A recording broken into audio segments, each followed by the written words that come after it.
नमस्कार, arrival real estate solution.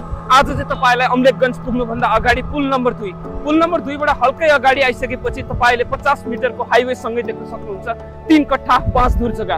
सही सुन्नुभयो हजुर, 3 कट्ठा 5 धुर जग्गा लिइसकेको छु। फ्रन्ट मोडा तपाईको पहिला सुरुमा त पूर्व फर्किएको प्रपर्टी हो।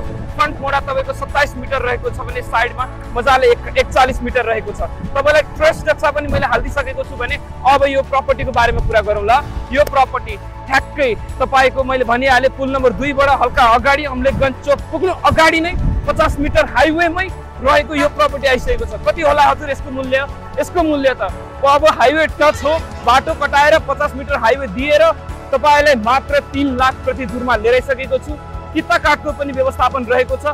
सक्दोभन्दा सक्दो छिटो हामीलाई सम्पर्क गर्नु होला। अब यो एरियामा के गर्न मिल्छ भनौँ ल।